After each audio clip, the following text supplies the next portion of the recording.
on s'est rendu compte qu'il y avait un enjeu là à la fin juste avant les années 2020, parce que la mise en place du RGPD en 2018 a changé des choses pour les mineurs, dans la mesure où l'article 8 consacre des droits numériques aux mineurs.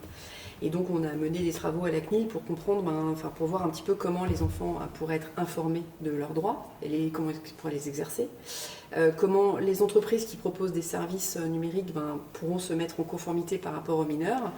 Et donc on a mené un certain nombre d'actions de recherche et on s'est rendu compte avant 2020 que les enfants étaient très connectés sur Internet, à l'abri du regard de leurs parents, parce que les enfants nous expliquaient qu'ils étaient présents en interaction sur Internet, alors que les parents nous expliquaient « Ah non, moi mon enfant il n'est pas vraiment sur Internet ».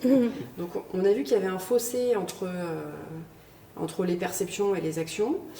C'est pour ça qu'on a commencé par créer des ressources un petit peu en urgence en réalité. C'était pour nous le plus important, c'est de commencer à informer les enfants dès l'âge de 8 ans justement. Donc on a toute une campagne qui s'appelle Tous en prudence sur Internet, qui permet d'informer les enfants à partir du CE2 jusqu'au CM2, avec des dessins animés, un jeu de cartes, un livret pour les enseignants, un livret pour les parents.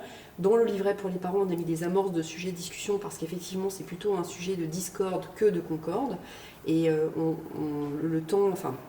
reste sur la question du temps d'écran, mais on ne demande jamais aux enfants ce qu'ils font en ligne. Or, ils apprennent aussi des choses. Et donc, comme il n'y a pas de moyen comme il n'y a pas de discussion, il n'y a pas d'information. Et pour nous, ça semblait important d'essayer de créer du lien pour créer des espaces d'information. On s'est rendu compte aussi que le sujet n'était pas abordé non plus en classe, pour des raisons matérielles et de temps, et d'information des enseignants. Donc c'est pour ça qu'on a aussi créé des ressources pour les enseignants, pour créer cette forme de continuum éducatif en réalité sur la question du numérique qui n'existe pas. Il y a un défaut d'information générale en fait sur le numérique à tous les niveaux de la population. Et donc on a commencé par les enfants, les primaires, et puis ensuite on a continué avec les adolescents, raison pour laquelle on a travaillé avec Chute sur l'océan des données, la carte, et un livret aussi pour accompagner les parents et les enseignants. Et puis on vient de publier un manga qui s'adresse directement aux adolescents sur un médium qu'ils connaissent bien,